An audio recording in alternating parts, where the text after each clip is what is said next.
So we've done a study over the last 14 years of Dauber trends, and we see it as important because when we serve as experts, we don't want to get excluded, and when we're against an expert, we're trying to exclude an expert. So this study, we look at the standard, we give illustrative cases, and then we look at key cases. I'm not going to go through that kind of level of detail, but I'm going to show you some of the trends. So just as by way of background, the federal rules of evidence were in 75. In 93, Daubert versus Merrill Dow Pharmaceutical, it was the Bendectin case. It was sort of a landmark case in terms of there were disabilities of newborns, and there were professors, medical professors on each side giving testimony, and it went all the way up to the Supreme Court as to what are the legal standards to apply, and that's where it started. But then it expanded from there. There was a Supreme Court case, the GE case versus Joyner, as to what's the standard of review that a district court judge would apply on excluding an expert. And then Kumho Tire came along in 99, and that expanded it to all types of experts, not just technical scientific experts, but every kind of expert.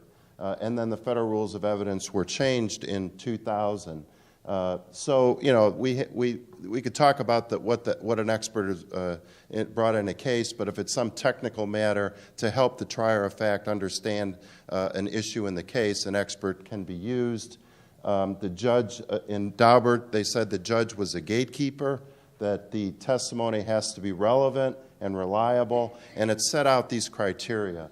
The theory had to be tested, the theory had to be subject to peer review, the theory has a known or potential error rate, and the technique has to be generally accepted. So they set forth these standards. These standards don't fit neatly with all types of experts. In the scientific community, that's the format they generally use. So sometimes you get into some problems when you challenge an expert and try to apply these.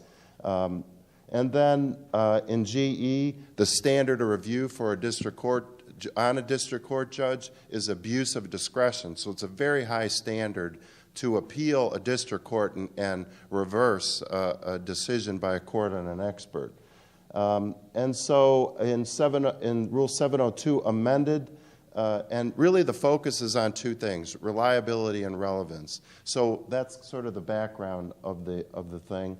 And so what did we do? We looked into Westlaw and studied every single reference to experts from Kumho Tire, from Daubert, over the last 14 years, and then we culled out just financial experts, because our business is mostly financial. You may deal with more technical experts, but in 13,934 cases in the last 14 years, they cited either Daubert or Kumho Tire. Of that, about 8,673 times there were challenges to experts of all types.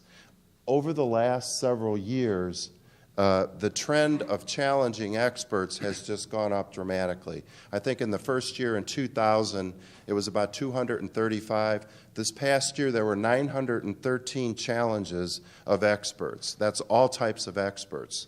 So it continues to be an issue, and you have to understand the criteria in which to challenge an expert on.